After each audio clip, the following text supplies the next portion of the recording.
मैं दो बातें आज आपसे कहना चाहता हूं। वो दो बातें 2 साल हो गए मुझे उनके ऊपर चिंतन करते हुए, तो कुछ कुछ समझ में आई है, कुछ कुछ।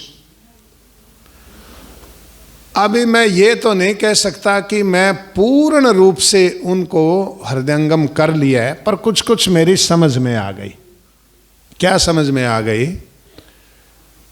व्यक्ति का 2 तरह का जीवन होता है। एक तो व्यक्ति अपने भरोसे अपनी यात्रा करे, और एक दूसरे जो उसकी यात्रा में दूसरे लोग शामिल हैं, एक उनके भरोसे यात्रा करे। 2 ही तरह से व्यक्ति यात्री बनता है। वेद में आदेश है, स्वस्ति पंथाम अनुचरेम सूर्य चंद्रमसा।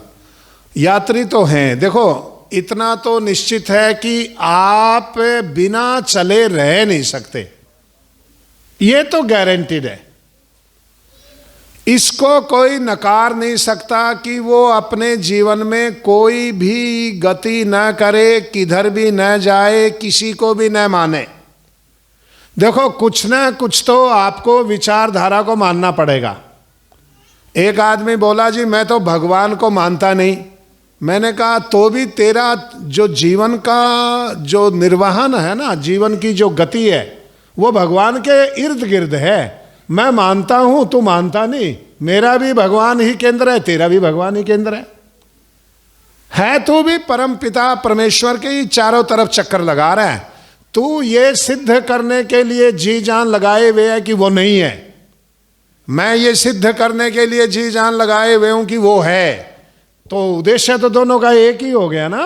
आप नकारात्मक है, मैं सकारात्मक हूं, बस इतनी बात है।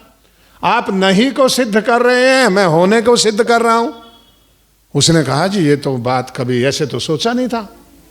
मैंने कहा, ऐसे नहीं हो सकता कि कोई आदमी कुछ भी ना माने, ऐसा नहीं हो सकता। तो मानना तो कुछ ना कुछ पड़ेगा ही। ऐसा हो सकता है कि कोई आदमी कुछ ना खाए और जीवन जी ले ना? मेहनत करेगा तो साफ सुथरा स्वच्छ भोजन अपना उपलब्ध करा लेगा। मेहनत नहीं करेगा तो दूसरे जैसा देंगे वैसा खाएगा। बिल्कुल मेहनत नहीं करेगा तो भीख मांग करके खाएगा।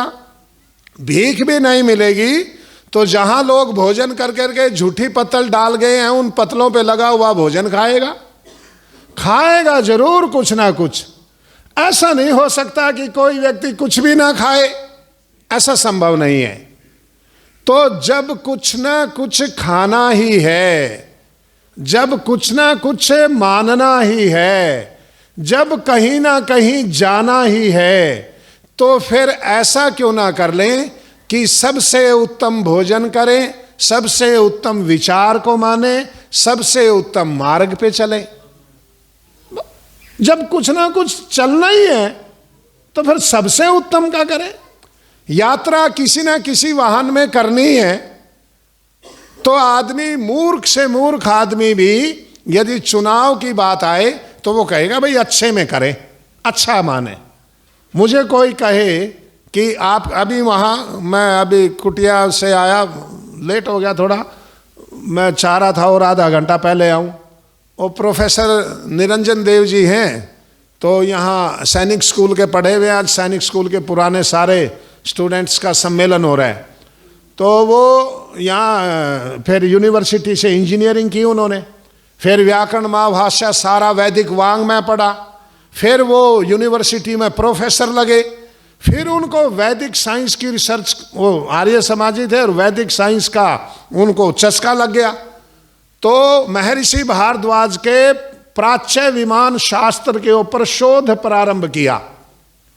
तो अमेरिका की युद्धक विमान और दूसरी विमान बनाने वाली कंपनियों के साथ में MOU साइन हुआ उनका। उन्होंने कहा कि मैं पारे से चलने वाला विमान बना सकता हूं। महर्षि भारद्वाज ने ऐसे विमान का वर्णन कर रखा है। तो MOU साइन किया। अब अमेरिका कोई मतलब मूर्खों का देश तो है नहीं, और उसमें भी विमान बनाने वाली कंपनी, और एक भारत के, उनको देख करके कोई लगता नहीं कि बिल्कुल रूखा सूखा सा शरीर, साधारण सा, बिल्कुल सौम्यता, सरलता और सादगी की साक्षात मूर्ति, इनकारनेशन ऑफ सिंप्लिसिटी। बिल्कुल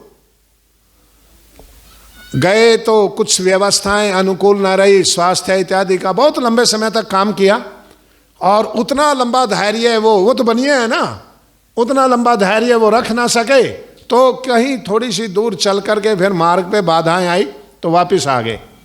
आज उनको आना था और आकर के बोले, स्वामी जी आज पूर्णमासी है, मैं घर से जल्दी चलाऊं और मैं सैनिक स्कूल बाद में आऊँगा, पहले मुझे पाक्षिक पूर्णमासी का यज्ञ करना है, और आपके गुरुकुल आऊँगा, वस्त्र बदल करके यज्ञ करूँगा, और यज्ञ करके फिर मैं सैनिक स्कूल के उस कार्यक्रम में सम्मिलित हूँगा।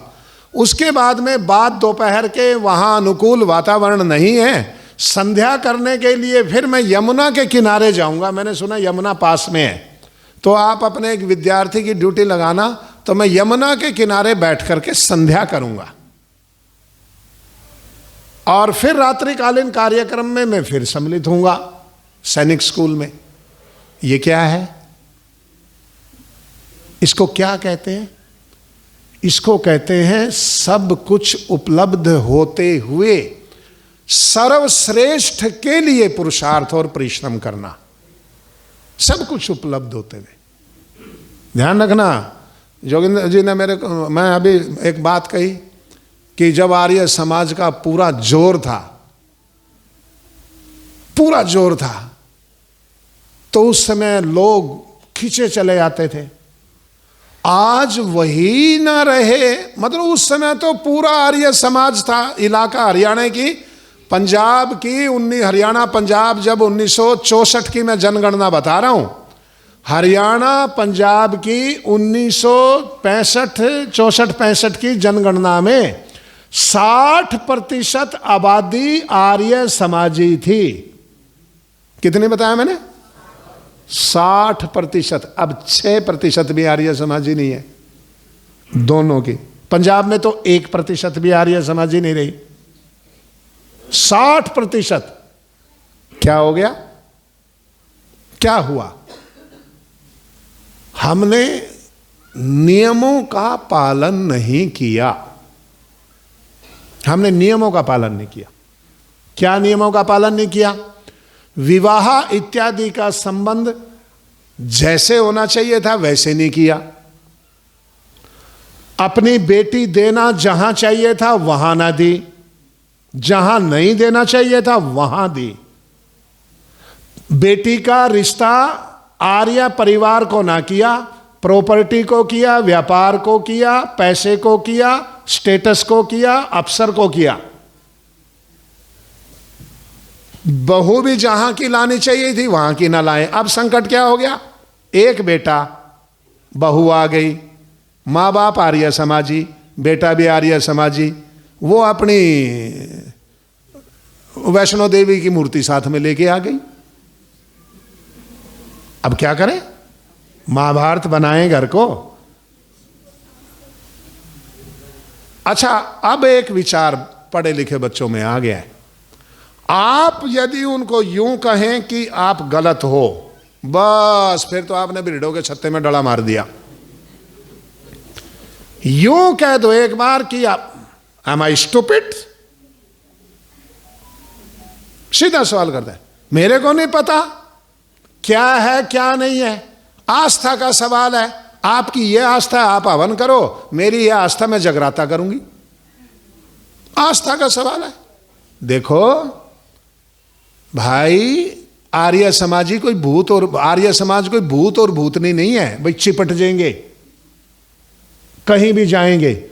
आर्य समाज नाम है सिद्धांतों का, विचारों का।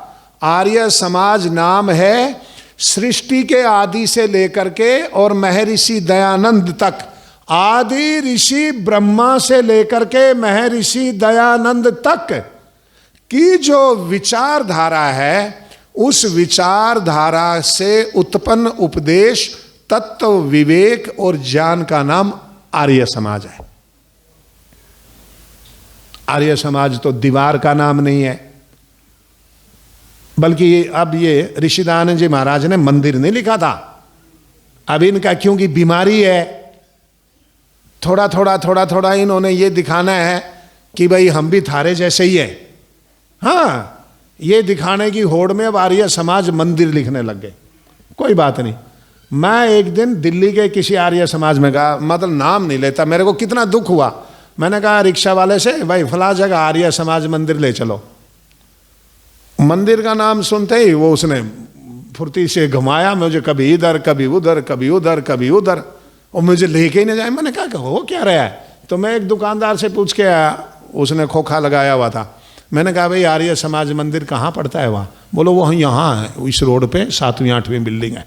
मैं गया और मैंने कहा यहाँ रोक दे। और रिक्शा वाला मुझे पता क्या लगा, बोले बाबा जी क्यों मेरी उतनी दूर से एक्सरसाइज करा रखी थी, यूँ ही ना कह देते कि जहाँ बारात रुकती है वहाँ ले चल। मुझे शर्म आई सुन करके, शर्म। हर तीसरे दिन बारात रुकती है यहाँ, कहते हैं। बोला यही ना बोल देते हैं कि जहां बारात रुकती है वहां ले चल। देखो मैं एक बात आपको बता दूं आज, आप में से सनातन धर्मी कौन है? हाथ खड़ा करियो, मैं सबसे पहले करता हूं। कौन है सनातन धर्मी आप में से? नीचे हाथ कर लो, मैं तो सनातन धर्मी हूं। आर्य समाजी कौन है? हाथ खड़ा करियो। अच्छा ठीक है, जो सनातन धर्मी नहीं है ना वो आर्य समाजी हो ही नहीं सकता, वो आर्य समाजी नहीं हो सकता। हमारा धर्म क्या, हमारा नाम क्या है? हमारा नाम क्या है? आर्य। आर्य हमारा नाम है और आर्य समाज हमारे संगठन का नाम है, हमारी सेना का नाम है। हमारे संगठन का नाम क्या है? आर्य समाज। धर्म थोड़ी है, आर्य समाज धर्म नहीं है। धर्म तो हमारा सनातन है। धर्म हमारा क्या है? सनातन। सनातन क्यों है और सनातन किसको कहते हैं? एक बार मेरे को ऐसे ही किसी ने टोका, मैंने बोला कि हमारा धर्म सनातन है। बोला जी आप सनातनी हो तो हम क्या हैं? मैंने कहा तुम पौराणिक। हाँ, हम तो सनातनी हैं। ये अंतर समझ लो। जो लोग यूं कहते हैं ना भाई हम आर्य समाजी है, वो आर्य समाजी का मतलब आर्य समाज संगठन के सदस्य है, धर्म नहीं है। धर्म है हमारा सनातन। सनातन किसको कहते हैं? किसको कहते हैं? किसको कहते हैं? जो सृष्टि के आदि से है। यह व्याख्या सनातन की पूरी नहीं है। सृष्टि के आदि से तो बुराई भी है, तो बुराई भी कोई सनातन है क्या? वो भी सनातन धर्म है क्या? सृष्टि के आदि से तो पाप भी है, सृष्टि के आदि से तो झूठ भी है, सृष्टि के आदि से तो कपट भी है, सृष्टि के आदि से तो विश्वासघात और धोखा भी है। ये कोई धर्म थोड़ी है फिर। सनातन का अब जो धर्म होता है उसका नाम भी उसके ग्रंथ में होता है। सनातन धर्म के ग्रंथ क्या है और हिंदू धर्म के ग्रंथ क्या है?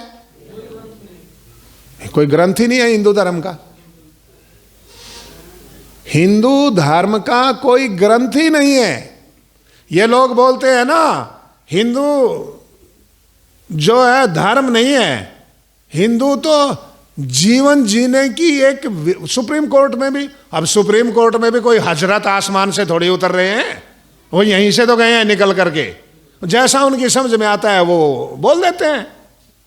बोला हिंदू तो जीवन जीने की पद्धति है। इस्लाम क्या है भाई? वो भी जीवन जीने की पद्धति है। ये जैन बौद्ध ईसाई ये सब जीवन जीने की पद्धति है। ध्यान रखना, जो धर्म होगा उसका उस धर्म के ग्रंथ में नाम होगा। याद रखना आप, इस्लाम धर्म है तो उसमें मुसलमान और इस्लाम और कुरान है, नाम है। ये यदि ये मत पंथ और ये जो इनको ईसाइयत को धर्म माने तो बाइबल है, बाइबल में ईसा मसीह का ईसाई का नाम है। बौद्धों के ग्रंथों में बुद्ध का नाम है, बौद्धों का नाम है। जैनियों के में जैनियों का, तीर्थंकरों का नाम है। तो हिंदू का नाम कौन से धर्म ग्रंथ में है बताइयो? रामायण में है? माताओं, महाभारत में है? रामायण में सीता अपने पति रामचंद्र को क्या बुलाती है? आर्यपुत्र। द्रौपदी युधिष्ठिर को क्या बुलाती है? माता रुक्मिणी कृष्ण को क्या बुलाती है? तो इसका मतलब क्या है? महाभारत हमारा, रामायण हमारी, ये तो बहुत बड़े पूजनीय हमारे दो ग्रंथ हैं। गीता भी हमारे लिए पूजनीय है। गीता में हिंदू शब्द है? किसी पुराण में भी हिंदू शब्द नहीं है। पुराने जो पुराण है, तो कहां से आ गया? और ऊपर से, अब मेरे लिए शर्म की बात क्या है, ऊपर से जो देश के झंडा बरदार है ना, अपने आप को यूं कहते हैं भाई हम तो झंडा उठाए हुए हैं इस देश का, इस देश के, वो भी कहते हैं गौरव से कहो हम हिंदू हैं। भाई जिसका नाम नहीं, निशान नहीं, कोई ग्रंथ में कोई जगह नहीं, कोई पुस्तक में नाम नहीं, उसके नाम में यदि हमारे ऊपर उसका नाम टिकता है तो फिर उसमें गौरव क्या है? मैं अमेरिका गया सबसे पहले, वहां मतलब इतनी दिक्कत आती है हमें, मेरे को तो वो सवाल ही उनका पिंच करता है हर बार, पर जाते हैं तो फिर उसमें इसलिए वो साइन भी करना पड़ता है। तो सीधा बोलता है why did you come to USA? सीधा पूछते हैं आप क्यों आए यहां? हमारे यहां क्या है? अतिथि देवो भव। और वहां क्या है? क्यों आया भाई हमारे घर? हमारे घर क्यों आए हो? तो उसमें जैसे तैसे जवाब देंगे। तो एक दिन आधा घंटा तो मेरे साथ भिड़ंत इसी शब्द पे रही, are you Hindu priest? Hindu priest भाई हिंदू पुजारी है या प्रचारक है? मैंने कहा नो, आर्य, वैदिक। व्हाट इज वैदिक अपार्ट फ्रॉम हिंदुइज्म? वो लगे रहा, वो मेरे साथ लगा रहा, मैं उसके साथ लगा रहा, उलझे रहे। अंत में मैंने कहा जो समझ ले भाई, निकलने दे यहां से, अब और क्या करें, निकलने दे। देखो आप अपनी पहचान खो दो, फिर आपकी क्या कीमत है? क्या कीमत है आपकी? एक पहचान थी आपकी, वो खो दी आपने। आर्य, बड़े शान से, बड़े गर्व से हम कहते थे हम रामकृष्ण की औलाद हैं। रामकृष्ण की औलाद, रामकृष्ण तो हिंदू नहीं थे। यदि रामकृष्ण की औलाद हैं तो वो तो हिंदू नहीं थे, वो तो आर्य थे। और यदि हम आर्य हैं तो हम उनकी औलाद हैं। एक और नशा चढ़ा है आजकल लोगों को, मतलब इस वह है भगवान, ओम ओम ओम ओम, शांति शांति शांति। अंग्रेज कितने साल राज करके गए हम पे? भाई 1857 में तो पूर्ण रूप से उन्होंने ऑक्यूपाई कर ही लिया था पूरा, मतलब आधिपत्य तो उनको उससे पहले ही था। लगभग 1757 में आधिपत्य स्थिर हो गया था। 1757 में अंग्रेज का पूर्ण रूप से आधिपत्य स्थिर हो गया था। 1757 से लेकर के 1947 तक 200-250 साल राज करके। आप कल्पना करो कितने अंग्रेज होंगे भारत में, कल्पना करो। हमारे 25 करोड़ 30 करोड़ लोगों के ऊपर राज करके गए, कितने अंग्रेज होंगे इस देश में? कितने अंग्रेज होंगे? थोड़ा कोई एक मोटा फिगर कोई कल्पना करो, कितने होंगे? 1 लाख। कितने होंगे और बताओ कोई? हैं? 60,000। अब शर्म से थोड़ी गर्दन नीचे झुका लो, कुल 20,000 लोग थे। कितने? 20,000 राज करने वाले, कर्मचारी, अधिकारी, फौज, अफसर, कुल कितने थे? 20,000। 20,000 लोग 200-250 साल राज करके चले गए। क्यों? हमारे बल में कमी थी? नहीं। एक मैंने कहा 14-14 साल की लड़कियों ने, कल मैंने सुनाई थी घटना, और यो इनका नामधारियों का, जब कुका विद्रोह हुआ था तो अंग्रेज वो जो कलेक्टर था उसकी दाढ़ी थी, अंग्रेज अधिकारी की, फौजी अधिकारी था, दाढ़ी थी उसकी, और उसने एक छोटा बच्चा, ऐसा बच्चा था, उसको तोप के मुंह के आगे लगाने लगे ना, तो तोप का मुंह ऊपर रह गया, बच्चा छोटे रह गया। उस अंग्रेज अधिकारी की पत्नी ने कहा, रहम करो इस पर, B merciful, keep on mercy, थोड़ा दया रखो। उन्होंने उसे छोड़ दिया, और पता चला बच्चे को कि क्यों छोड़ा, कि भाई तू तोप के मुंह के आगे आया नहीं, नीचे रह गया। भाग करके एक पत्थर उठा करके लाया, पैरों के नीचे पत्थर रखा, और फिर तोप के मुंह के आगे खड़ा हो गया। छोटा सा बच्चा, बलिदान की भावना थी? नहीं। उसने अब शब्द बोला तो भाग करके उछल करके उस अंग्रेज अधिकारी की दाढ़ी पकड़ ली, लपेटा दे लिया, खींचे, वो छूटे ना। 2 आदमी खींचे, 3 आदमी खींचे, दाढ़ी ना छूटी। हार करके तलवार से उसकी बाजू काटनी पड़ी। कमी थी किसी चीज की? नहीं। क्यों 20,000 लोग हमारे ऊपर शासन कर गए? क्योंकि हम कचरा खाते थे, कचरा।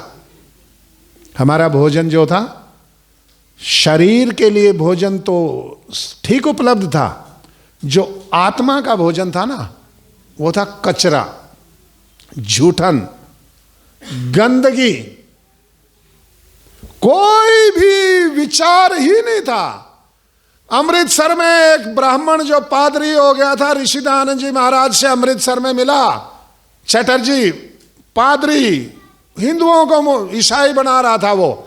तो जब उनका व्याख्यान सुना और उनकी बात सुनी, चर्चा सुनी, और रोया फूट फूट करके, बोला जिस दिन मैं कलकत्ता के मिशन स्कूल में पढ़ रहा था, उस दिन यदि पंडित ऋषिदानंद जैसा व्यक्ति कोई होता, हमें जवाब देने वाला, हमारे सवालों का जो सवाल पादरी ने हमारे धर्म पे उठाए थे, तो हम अपने पूर्वजों का वेद धर्म छोड़ करके और ईसाइयों के अनुयायी ना बनते। रोया वो उस दिन पादरी, रोया। कोई धरती पे उस समय भारत की ऐसा व्यक्ति नहीं था जो ईसाइयों के, मुसलमानों के जवाब दे सके सवालों का। बल्कि मेले लगते थे, चांदापुर का मेला था, मेले लगते थे। क्या मेले लगते थे? उसमें एक ईसाई आता, एक वो मुसलमान आता, कुछ और लोग आते, अपनी अपनी बात कहते, और हजारों लाखों हिंदुओं को कोई ईसाई बना ले जाते, मुसलमान बना ले जाते। एक कबीर पंथी ने पहला ही चांदापुर का मेला लगाया, आध्यात्मिक मेला, और उस मेले में ऋषिदानंद को भी बुला लिया। तो सामने बात बैठी तो देखे भाई कोई पौराणिकों का और पंडितों कोई आया ही नहीं, मतलब ही नहीं था। जम्मू कश्मीर धरती का स्वर्ग आज हमारे बीच में नहीं है, हमारे पास नहीं है। ये तो बहुत छोटा सा हिस्सा है। वो गिलगित बल्टिस्तान और वो पीओके, वो जो धरती का स्वर्ग है ना, आज भी दुनिया का 3 पीढ़ी, आज भी 3 पीढ़ी यदि माताओं की वहाँ साथ में बिठा देना, कोई ये नहीं बता सकता कौन सीन में देवती है, कौन सीन में माँ है और कौन सीन में नानी है। नानी, उसकी नातिन और उसकी बेटी, 3 पीढ़ी को साथ बिठा दे, कोई पहचान नहीं कर सकता। इतना स्वस्थ दुनिया में मानव जहां रह सकता हो, वो हमारे पास नहीं है। क्यों नहीं है? कारण समझ सकते हो? हमने कभी भी अपने से बिछड़े हुओं को दोबारा गले लगाया ही नहीं। जम्मू कश्मीर का राजा की हत्या करके, छोटी इस उदाहरण को मैं छोटा करता हूं और बात कहना चाहता हूं।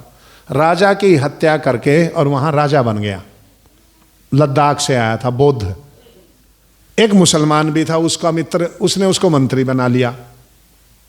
मंत्री बनने के बाद में उसके मन में आए, कचोट आए, लोग उसे घृणा करें, तो कटिंग शॉर्ट कि उसने अंत में कहा, जो मुख्य राज्य का पुरोहित था, पंडित था, विद्वान था, बड़ा धाकड़, उसकी बड़ा उसका रोब था लोगों के ऊपर धार्मिक, बोला कि मैं हिंदू बनना चाहता हूं, आप दोबारा से मेरे को हिंदू बना लीजिए और मैं हिंदू शासक रहना चाहता हूं।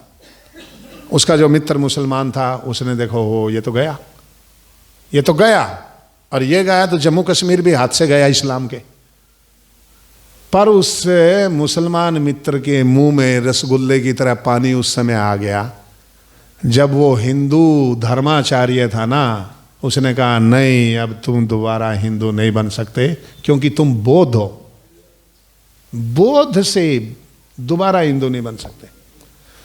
तो उस मित्र ने, मुसलमान मित्र ने कहा कि तुम क्यों चक्कर में पड़े हो, इसको भगवान की मर्जी पे छोड़ दो कि तुम हिंदू रहोगे या क्या बनोगे। बोला भगवान की मर्जी पे कैसे, कि ऐसा करते हैं, सुबह सुबह जो तुम्हें सबसे पहले व्यक्ति मिले उसी का धर्म अपना लेना। उसने, मुसलमान ने व्यवस्था कर दी। सुबह सुबह वहां एक ओलिया फकीर था, उसको कहा कि रात को ही बैठ जा करके और सुबह निकलते ही इसको दर्शन देना, और उसने सुबह उसके दर्शन किए और वो मुसलमान बन गया।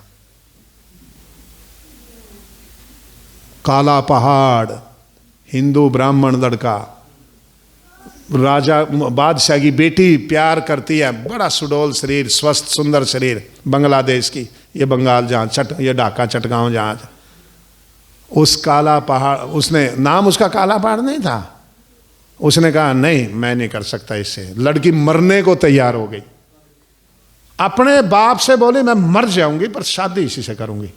बादशाह बोला अरे भाई मेरी लड़की मरने को तैयार है, तो ऐसे कर, चलो मुसलमान लड़की से शादी नहीं कर सकता, यही तेरी प्रॉब्लम है ना, हाँ तो मेरी लड़की हिंदू बनने को तैयार है, तो इसे हिंदू बना करके अपनी पत्नी बना ले और मेरा इस राज्य का मालिक बन जा।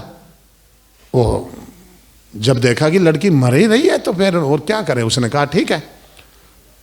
अंत में बात को छोटी करता हूं, शादी करी, विवाह किया, जम्मू कश्मीर में बड़े पंडित के पास में गए कि हमें हिंदू बना लो, और ये हिंदू बन चुकी है, हमें दीक्षित कर लो। 3 दिन भूखे पड़े रहे थे वहाँ मंदिर की सीढ़ियों पे, बाहर गया हुआ था धर्माधिकारी। 3 दिन बाद में आया और बोला हमें हिंदू बना लो, यहीं लात मार करके मंदिर की सीढ़ियों से नीचे डाल दिया और मंदिर की सीढ़ियों को जल से धोया। अरे अपवित्र कर दिया, तेरी हिम्मत कैसी हुई, सीढ़ियों पे पड़ गया। जगन्नाथपुरी गया, जगन्नाथपुरी के बड़े धर्माधिकारी से बात की, मार मार के भूत बना दिया कि तेरी हिम्मत कैसे होगी यहाँ आने की। फिर वापस ढाका गया, उसने कहा मुझे इस्लाम कबूल करना है, और उसने इस्लाम कबूल किया और वो बादशाह बना। फिर उसने सारे के सारे इकट्ठे करके तो डल झील में डुबोए आकर के, और तलवार निकाल ली, आंधी नाम रखा काला पहाड़, बंगाल, कलकत्ता, बांग्लादेश, जम्मू कश्मीर, जगन्नाथपुरी में वो जो जगन्नाथपुरी की मूर्ति थी ना, उखाड़ के ले गया, घोड़े से बांध करके खींचते हुए ले गया, तहस नहस कर दिया उसने। क्यों हमें अकल नहीं आई? क्योंकि हमारे दिमाग में पाखंड, पुराण, हिंदू ये कचरा भरा हुआ था कि ये तो विधर्मी है, ये तो ये है, वो तो वो है। अपने ऋषिदानंद जी महाराज ने कहा हिंदू का अब कौन बचेगा, जिसके जाने का रास्ता तो है, आने का रास्ता है ही नहीं। शुद्धि की, शुद्धि आंदोलन। अभी स्वामी श्रद्धानंद जी महाराज का बलिदान दिवस आएगा, शुद्धि के कारण बलिदान होना पड़ा। मैं आपको बात बता दूं, दुनिया में दो में से एक विचार आपको अपनाना पड़ेगा, या तो आत्मरक्षा का, या तो आत्मरक्षक बनिए या आत्मभक्षक बनिए, दोनों में से एक होना पड़ेगा। या तो आप आत्मरक्षक बन जाइए, आत्मरक्षक बनना हो तो सनातनी हो जाइए, सनातनी, सनातन धर्म को अपना लीजिए। और आत्मभक्षक बनना हो तो पौराणिक रह लीजिए। अपने को खुद खाना हो तो पौराणिक रह जाओ, और अपनी रक्षा अपने आप करनी हो तो सनातन धर्मी हो जाओ। सत्य सनातन वैदिक धर्म हमारा धर्म है। दो एडजेक्टिव हैं, एक सत्य और एक वैदिक। सनातन धर्म के दो विशेषण हैं।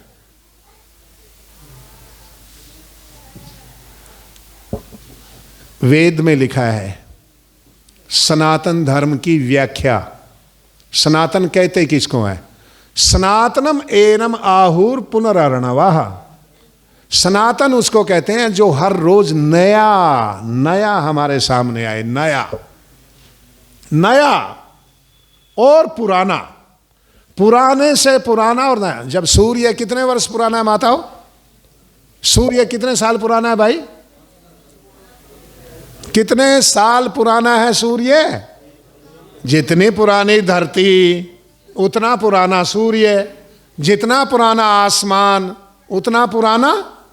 सब आपस में एक दूसरे के साथ तो जुड़े हुए हैं। सूर्य इतने साल, 1 अरब 96 करोड़, कितने साल मान लो इसको, इतनी तो मानव की सृष्टि है। उससे पहले ये भौतिक सृष्टि रही है। कितना पुराना सूर्य, अर्थात अरबों वर्ष पुराना है। अरबों वर्ष पुराना हुआ ना। और जब हम कहते हैं देखो सूर्य उदय हो गया, नया है, ताजी सूर्य की ताजी किरणें, ताजी धूप, हवा कितनी पुरानी है। और जब हम सुबह बाहर निकलते हैं तो ताजी हवा। पानी कितना पुराना है, जब हम हैंडपंप चलाते हैं, मोटर चलाते हैं, बोले ताजे पानी में नहा रहा हूं, है ताजा। ये क्या है? ये सनातन है, पुराने से पुराने और नए से नए। ऐसे धर्म, सनातन जो धर्म है वो पुराने से पुराना है और नए से। वेद आपको पुरानी से पुरानी बात कहते हैं। वेद आपको पुरानी से पुरानी बात कहते हैं और नई से नई बात कहते हैं। नई से नई। और ये जो वेद का धर्म है हमारा, ये जो, वही दे दो फिर, कोई नहीं, वो ठीक है, वही दे दो। हम ये आपको आपके जीवन का पुरानी से पुरानी बीमारी और नई से नई बीमारी का इलाज बताता है। पर एक बात बताता हूं, ऋषि दयानंद जी महाराज ने एक बात कही थी, यदि वेद धर्म को स्वीकार नहीं करोगे तो इस संसार से ऐसे उड़ जाएंगे जैसे सुबह ओस की बूंदें थोड़ी सी धूप लगने से उड़ जाती है। और हम उड़ने लग रहे हैं। आप कल्पना कर सकते हो, मेरे यहां बजीदपुर गांव है, नलवी खुर्द के पास, वहां का ब्राह्मण ईसाई हो गया। ब्राह्मण, कोई दलित, कोई गरीब, कोई दुखी, कोई भिखमंगा, वो तो होए तो कोई बात बनती है। ब्राह्मण ईसाई हो गया। और बजीदपुर में कभी मुसलमान रहते होंगे बिफोर पार्टीशन। एक छोटी सी ऐसी दीवार सी थी। अभी मेरे यहाँ वहाँ गाय तो एक दिन लस्सी मांगने आए। मैंने कहा क्या है? कि हमने है ना यहाँ रात को वो करवा रखी है, कवाली। कवाली कहने मुसलमान आएंगे। मैंने कहा वो क्या है यहाँ, कवाली का तो क्या है, यहाँ तो कुछ है नहीं। बोला नहीं, एक पुराना पीर था, हमने उसको धो मांझ करके और उसकी रिपेयर करके और उसको बिल्कुल ठीक ठाक कर लिया। अब यहाँ सारी रात कवाली चलेंगी और कल भंडारा करेंगे। मैंने कहा भाग जाए यहाँ से, मेरे से लस्सी मांगने आया भंडारे की। मतलब ये है, ये सैनिक स्कूल से आगे निकलना कभी। कुछ नहीं था वहां। मैं जब आया 20-25 साल पहले, यहां कुछ नहीं था, एक छोटा सा एक वैसे टुकड़ा था। आज वहां उतना बड़ा पीर। और एक यहीं पास के गांव का एक मुसलमान आगे बैठ गया। मैंने उससे पूछा, ना तुम्हारी कितनी की इनकम है, सच सच बताना। बोला एवरेज है 50,000 रुपये महीना। एवरेज। आपका बेटा BA MA तक पढ़ता है, 50,000 रुपये महीने की उसको नौकरी नहीं लगती। एवरेज है 50,000 रुपये महीना। तो मैंने कहा तूने इसका नाम क्यों रख दिया दोस्त मोहम्मद? ये तो कुंजपुरे के नवाब का लड़का नदी में डूब के मरा था वहां। सब लोगों को पता है, सब लोग बताते हैं। कुंजपुरे के नवाब का जो लियाकत अली, जो वहां बाद में प्रधानमंत्री बना जा करके, उसका लड़का नदियां यमुना बहती थी, बहुत डूंगा गड्ढा था वैसे घूमने वाला, और पैर फिसल गया घोड़े का समेत, घोड़े उस गड्ढे में गया, डूब के मर गया। इसलिए उसके घोड़े की भी फोटो लगी है। सारी कुंजपुरे की सेठानी, सारे धनी लोग, मंडी के सेठ, वीरवार वाले दिन ठोक के रख दिया, ठोक दिया उसको। क्या सोच रहे हो आप? विनाशक की उपासक इस दुनिया में एक ही जाती है। कोई यहूदी मिल जाएगा आपको? कोई यहूदी मिल जाएगा जो हिटलर की आरती उतारता हो? मिलेगा कहीं? दुनिया में ढूंढ लेना किसी यहूदी को, किसी ज्यू को जो हिटलर का मंदिर बना करके उसकी पूजा करता हो। ये हिंदू मिलेंगे आपको जिन्होंने इनको मारा, काटा, स्त्रियों का अपमान किया, मां बहन बेटियों की इज्जत का अपमान किया, ले गए, हमें मौत की नींद सुलाया। आज उन्हीं की मजार पे जाकर के मत्था टेकते हैं और कहते हैं गर्व से कहो हम हिंदू हैं। ऋषि दयानंद जी महाराज ने आकर के वापिस उस चमकते हुए धर्म और अध्यात्म के देदीप्यमान ओजस्वी सूर्य से जोड़ा था। आप टूट गए तो परिणाम सामने है। कितने साल हुए आजाद हुए को? 70 साल। गुलामी के दिनों में हमारा इतना पतन नहीं था। आध्यात्मिक और धार्मिक, चारित्रिक, वैचारिक, मानसिक पतन नहीं था, केवल राजनैतिक पतन था। राजनैतिक। गुलामी के दिनों में इतना पतन नहीं था। आजाद क्या हुए? इतने आजाद हो गए कि धर्म की चिड़िया ही उड़ गई। गलत है। उसका कारण है, उसका कारण ये है, जैसे मकान बनाने पे कितना पुरुषार्थ करते हैं भाई। मकान बनाने पे कितना पुरुषार्थ करते हैं? कितनी में शुरू करते हैं ना, 2-3 साल लगते हैं। कितनी मेहनत है, कितनी मेहनत करते हो? और मकान के अंदर रहने वाले इंसान को बनाने की कितनी मेहनत करते हो? कितनी करते हो? रहने वाला मकान बने इसके लिए तो मेहनत करते हो, और इसके अंदर रहने वाला इंसान बने उस पर कितनी मेहनत करते हो? करते हो? फिर मकान की क्या कीमत है? जब रहने वाला ही नहीं बना तो फिर मकान की क्या कीमत है? अच्छा एक बात बताओ, बिफोर पार्टीशन हमारा बिजनेस कितना था पाकिस्तान में?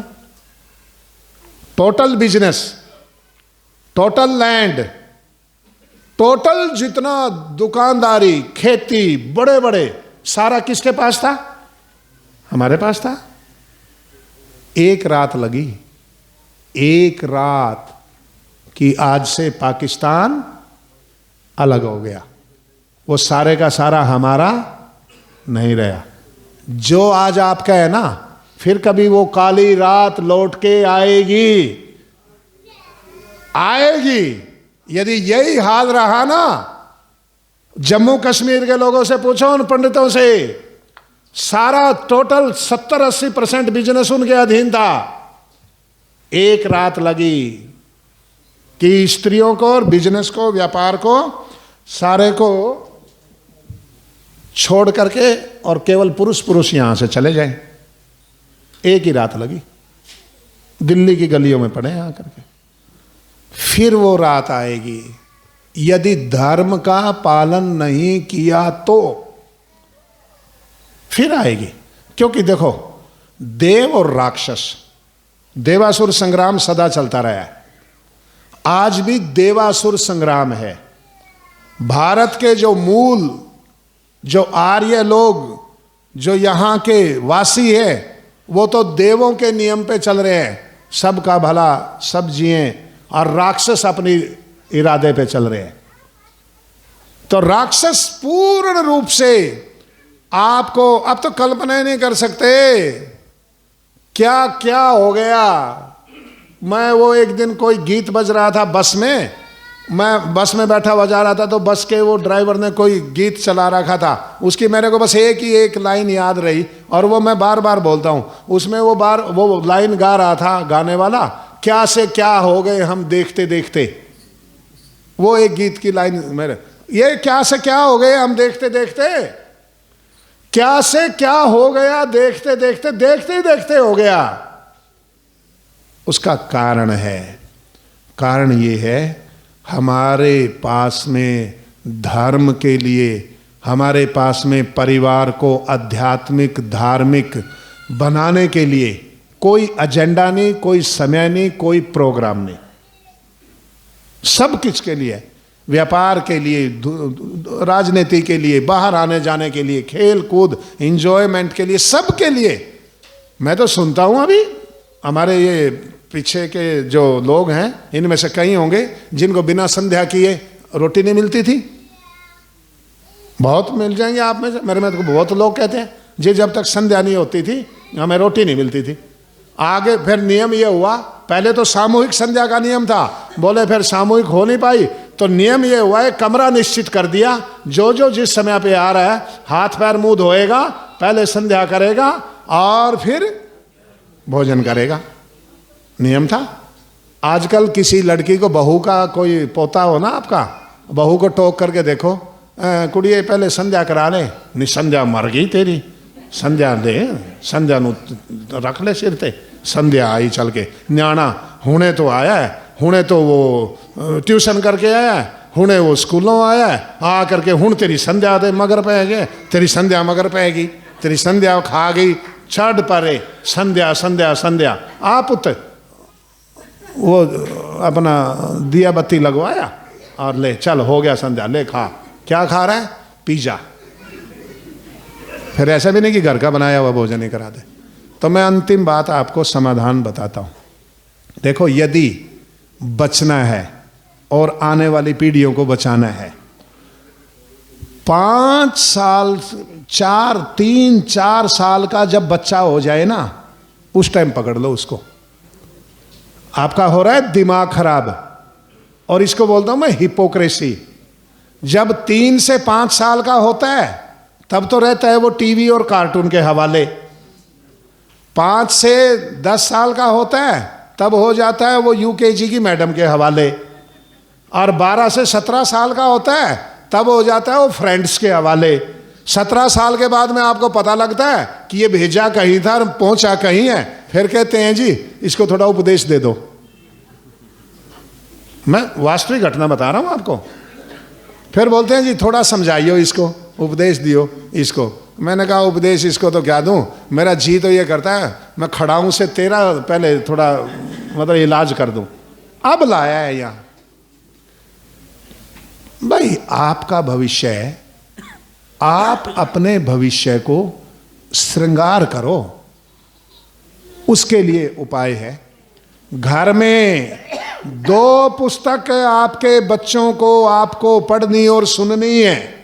एक ऋषि दयानंद जी महाराज का जीवन चरित्र और एक ऋषि दयानंद जी महाराज का सत्यार्थ प्रकाश। कहानियां सुनाओ।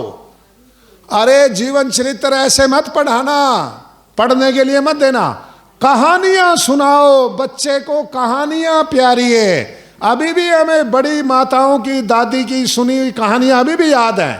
राजा हरिश्चंद्र की, जानी चोर की कथाएं सुनाने आता था एक गांव में बूढ़ा, अभी भी हमें याद है वो कहानियां। ऋषि दयानंद के जीवन की कहानियां बना बना करके बच्चों को सुनाओ, बचपन में ही पक्के हो जाएंगे। और एक अंतिम बात, जो अपने संस्थापक को, अपने आचार्य को, अपने गुरु को प्रतिष्ठित नहीं करता, उसकी कभी प्रतिष्ठा नहीं होती। आर्य समाज में पहली और दूसरी पीढ़ी के लोगों को छोड़ करके बाद वाली पीढ़ियों में ये न्यूनता 101% आ गई। ऋषि दयानंद नहीं चमका, केवल हम चमके। हम चमके, हमारे आश्रम चमके, हमारी संस्थाएं चमकी। ऋषि दयानंद कहीं नहीं चमका। आप कलकत्ता जाओ, बेलूर मठ, वहाँ रामकृष्ण परमहंस का, वो इनका जो रामकृष्ण वालों का जो मठ है बेलूर मठ, वहाँ जाओ, कोई आदमी आपके साथ नहीं होगा। आप जाएंगे, म्यूजियम देखेंगे, वो देखेंगे, ये देखेंगे, संग्रहालय देखेंगे, उनके ग्रंथ देखेंगे। आप वापिस 50% तो विवेकानंद क्या थे, रामकृष्ण परमहंस क्या थे, ये जान करके बाहर निकलेगा आदमी। उन्होंने म्यूजियम बनाया है, उनका विवेकानंद का संग्रहालय बना, पैनोरमा बना, जहां जहां वो गए उस समय जैसी अवस्था थी वैसे का वैसा बना दिया। स्कूल, कॉलेज, यूनिवर्सिटी के बच्चे, मैं गया वहां देखने, दिन भर आते हैं। हमारे पास 8 संस्थान है ऋषि दयानंद जी महाराज के, 8 में से एक भी ऐसा नहीं है जहां व्यक्ति जाए और कुछ वो सीख करके आ जाए। टंकारा जन्म स्थान पे जाए, कुछ नहीं सीख करके आ सकता बिना बताए। जहां गुरु विरजानंद जी महाराज ने, अरे जहां 2 आत्माओं के मिलन ने भारत के भाग्य को बदल दिया, वो गुरु विरजानंद की कुटिया, कुछ नहीं है वहां। वहां जहां काशी शास्त्रार्थ हुआ था वहां पार्क बन गया, कुछ नहीं है। आपको तो ये भी कोई आदमी आज तक देखा नहीं, मैं रोया, वो एक जगह मिली मेरे को, मैं सोच भी नहीं सकता था वो जगह मिल जाए। इलाहाबाद में जहां ऋषि दयानंद जी महाराज ने बैठ करके ध्यान में बैठे हुए उस विधवा औरत को, अपने बच्चे को अपनी साड़ी फाड़ करके फेंकते हुए देखा था, जहां बैठ करके, वो जगह है अब भी आर्य समाज के अधीन नहीं है। स्वामी सत्यप्रकाश जी जो पंडित गंगा प्रसाद उपाध्याय के बेटे थे ना, उन्होंने एक वो पत्थर लगा करके वहां उसको, मतलब इतना तो बता दिया कि ये जगह है, वहां लगा हुआ है, एक पत्थर लगा हुआ है, सत्यप्रकाश जी ने लगाया। यहां बैठ करके ऋषि दयानंद जी महाराज ने, वहीं को गंगा बह रही थी, अभी भी गंगा की धारा आती है, यहां बैठ करके देखा था। वो आश्रम पौराणिक है। अब मैंने उससे बात की, वो लिया जा सकता है 10-20 लाख रुपए की देर में हमारे लिए। मतलब ऋषि दयानंद यदि वो घटना ना देखते, वो योगी तो होते, न भारत आजाद होता, न आर्य समाज की स्थापना होती, न वेदो उद्धार होता, न दलितो उद्धार होता, कुछ नहीं होता। ऋषि दयानंद के जीवन में टर्निंग पॉइंट है वो घटना, टर्निंग पॉइंट। उनको ये बोध तो उस दिन हो गया था जिस दिन उन्होंने शिवलिंग पे चुहाड़ चढ़ते हुए देखा कि ये सर्वशक्तिमान ईश्वर नहीं है, ये बोध तो हो गया था। पर यह बोध उस दिन हुआ कि भारत गरीब है, अनाथ है, दलित है, पलित है, अरे सारी दुनिया को ढाका की मलमल देने वाला उसका अनाथ बालक मां की आधी साड़ी लिपटा हुआ कफन भी उतार करके दोबारा फिर अपने शरीर पे ओढ़े। भारत की उस दुर्दशा का बोध तो उस दिन हुआ ऋषि दयानंद को, और वहां बैठ के वो जगह हमारे पास नहीं है। उसके बाद में आ जाओ, सत्यार्थ प्रकाश लिखा जहां 9 लखा महल है, वो जाएंगे, जगह हमारे पास में है। वहां ऋषि दयानंद कहां चमक रहे। जोधपुर जहां जहर दिया वो कोठी हमारे पास है, पर ऋषि दयानंद कहां है। वो जो निर्वाण स्थली है, मुझे नहीं पता आप में से कितनों ने देखा है विनायक कोठी। हाथ खड़ा करिए, विनायक कोठी कौन कौन गए हैं? बहुत कम लोग गए हैं। विनायक कोठी 2 एकड़ की कोठी थी जिसमें ऋषि दयानंद जी महाराज रुके हुए थे। एक समय में 80,000 रुपए में आर्य समाज के पास में गिरवी थी सारी कोठी। राजा के बच्चों ने कहा, भाई उनके परिवार वालों ने, 80,000 में गिरवी है, कुछ और पैसे दे दो, ये ले लो कोठी हमसे। बोला ना ना ना, हमारे 80,000 रुपए वापिस दो, कोठी अपनी संभालो।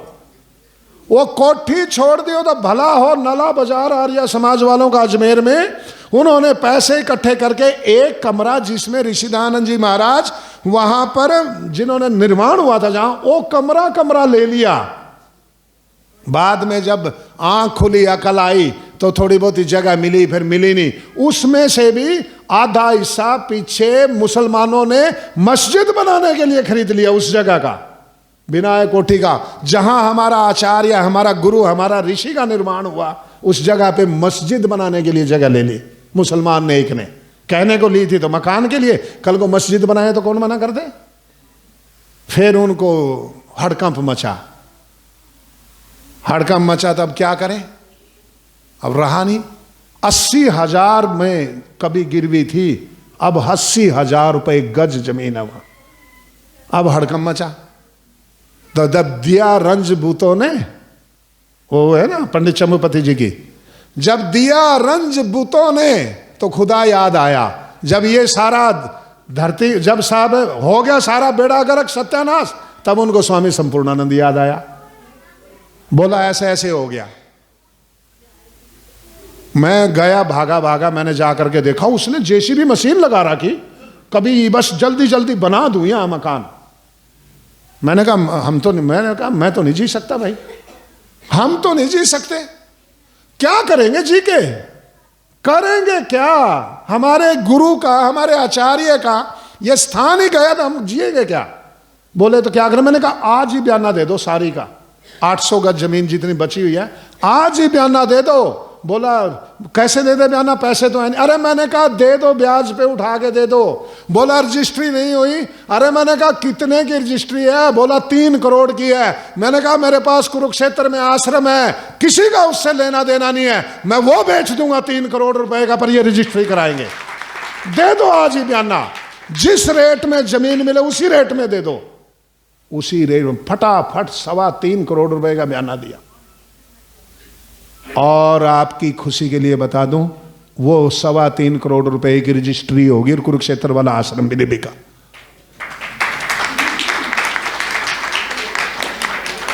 आश्रम भी नहीं बिका और रजिस्ट्री भी हो गई। अब अगली दिवाली पे तैयार हो जाओ। राजस्थान गवर्नमेंट के साथ में 1 एकड़ जमीन का MOU साइन किया। फिर उन्होंने मुझे कार्यकारी अध्यक्ष बनाया उसका निर्माण स्थल का, और कहा हम जो आप कहोगे वही करें। मैंने कहा जो मैं कहता हूं वो करो तो मैं आगे बढ़ूं। बोला जो आप कहोगे वही करेंगे। MOU साइन हो गया है। गेटवे ऑफ अजमेर पे पहले लिखा होता था मोहिउद्दीन चिश्ती गरीब नवाज की नगरी में आपका स्वागत है। अब आपको वहां जहां गेटवे ऑफ अजमेर है, बॉम्बे दिल्ली हाईवे पे 1 एकड़ जमीन है, 3,500 गज के करीब, MOU साइन कर लिया है। अब आपको वहां 60 फुट ऊंची 10 किलोमीटर दूर से चमकती हुई ऋषि दयानंद की प्रतिमा दिखाई देगी और वहां उसका स्मारक दिखाई देगा, और उस गेटवे ऑफ अजमेर पे ये लिखा होगा ऋषि दयानंद की निर्वाण स्थली आध्यात्मिक नगरी अजमेर में आपका स्वागत है। अगली दीपावली को JJ art school of Bombay को MOU साइन कर लिया है। बहुत बेहतरीन 4 करोड़ रुपए के बजट का वहां एक स्मारक मिलेगा अगले साल आपको। ध्यान रखो, मैं ये एक बात कह रहा हूं आपको, ऋषि दयानंद चमकेगा तो आर्य समाज चमकेगा।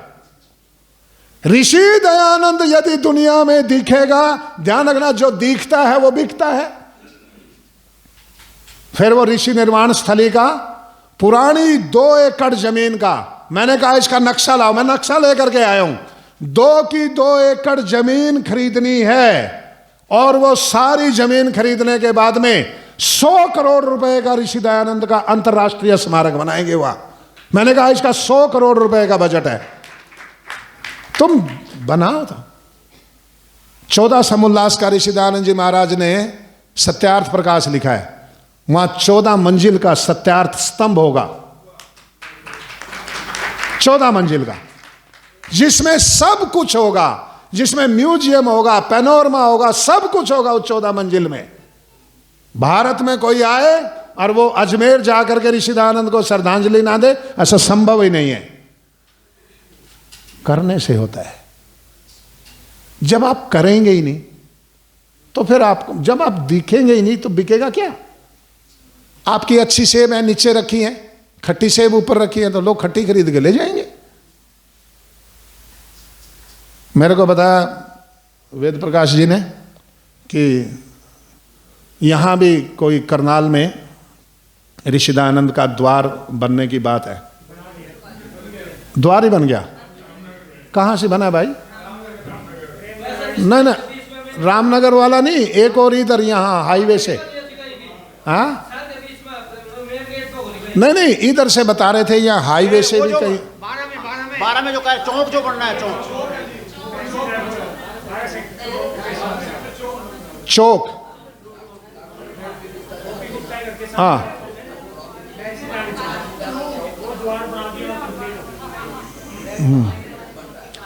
आप लोग सीएम से मिलो, यहां एक बहुत भव्य और दिव्य जगह, तो ये बहुत थोड़ी है, इस इतनी छोटी सी जगह पे तो क्या वो होता है ना, क्या वो बनाएंगे और क्या दिखाएंगे।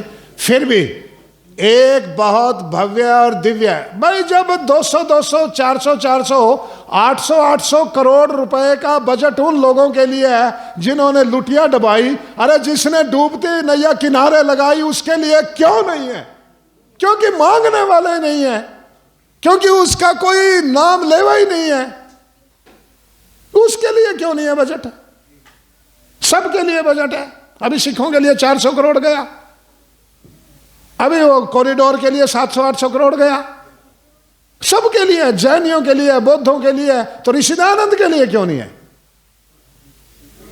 क्योंकि आपका वो तेज, आपका वो तेज, आपका वो जो उज्जवल भविष्य और जो आपका जो वर्तमान और आपका जो वो उज्जवल तेज से, तेजस्विता से परिपूर्ण वो जो भूतकाल है ना, वो आपने खो दिया, वो छोड़ दिया। मैं आपसे फिर कहता हूं, मैं तो बहुत कम जाता हूं अब। ये वेद प्रकाश जी ने और नरेश जी ने इन्होंने धक्के से, मैं जाता नहीं हूं। मैं तो ये सोचता हूं कि ये 25 साल भोंक लिए, भोंक भोंक के तो कुछ ना निकला। अब हम कुछ ना कुछ ऐसा कर जाएं कि जिससे कुछ, बस अब तो करने पे हुआ आया हुआ मैं। 25 साल हो गए हमें भी, देखो क्या क्या हो गया, देखते देखते वाली बात है। हमारे देखते देखते बहुत कुछ चला गया, पर अभी आपके पास में जो कुछ है, जिस दिन ये दयानंद का हो जाएगा उस दिन दयानंद सबका हो जाएगा। बस एक ही सूत्र है, आपके पास में जो कुछ है, जिस दिन ये दयानंद का हो जाएगा तो उस दिन दयानंद सारे भारत का हो जाएगा। बस एक ही सूत्र है। आप सबको बहुत शुभ आशीर्वाद, विशेष करके हमारे वेद जी, नरेश जी और ये प्रोफेसर आनंद जी और सब लोग, आप हमारे सत्येंद्र जी, स्वतंत्र जी, शांति प्रकाश जी, ये अग्रणी हैं सब लोग। आप ये देख लो, आपने जलता हुआ दिया अगली पीढ़ी के ना, मतलब दिए तेल का भरा हुआ दिया अगली पीढ़ी की हथेली पे रख करके जाना है, या बस बिल्कुल रिजर्व में लगा हुआ और बुझा हुआ ही दे के जाना है? आप तय कर लो, ये आपके ऊपर है। इस समय बिल्कुल टर्निंग पॉइंट पे आर्य समाज यदि इधर आ गया, दयानंद की तरफ आ गया, तो फिर से जिंदा हो जाएगा, और दयानंद से विपरीत दिशा में जाकर पहुंचा तो नाम लेवा पानी देवा ही नहीं बचेगा। कहाँ गए ब्रह्म समाज, फलाना समाज, ढिमका समाज?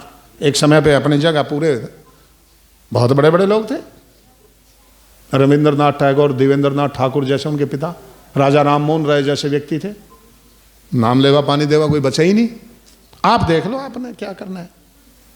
हमने तो निर्णय कर लिया, हम तो इस ऋषि निर्वाण दिवस पे 5:30 बजे बैठ के रो लिए थे पूरे छिक्के। 5:30 बजे ऋषि दयानंद ने प्राण छोड़े थे, दीपावली वाले दिन। छिक्के रो लिए और रो करके ऋषि दयानंद के हो लिए। हम तो अपने जीवन में कुछ नहीं करेंगे बाकी, और जितना ये कर दिया, इतना कर दिया, ये छोड़ दिया, बाकी बचा हुआ जीवन 1 साल, 1 महीना, 1 दिन, 1 घंटा, 1 शताब्दी, जितना भी है ना, केवल और केवल बस ऋषि दयानंद का एक अंतर्राष्ट्रीय स्तर का स्मारक बनाने में लगाएंगे, और जिंदगी में कुछ करेंगे ही नहीं, करेंगे ही नहीं। हम तो उसके लिए चाहे कितनी बड़ी कुर्बानी देनी पड़े, उसको देने के लिए तैयार है। हमने तो ये संकल्प ले लिया है। आप अपने ढंग से अपने भविष्य को सुरक्षित करने के लिए संकल्पित हो जाइए। इन्हीं शब्दों के साथ में ओम शांति।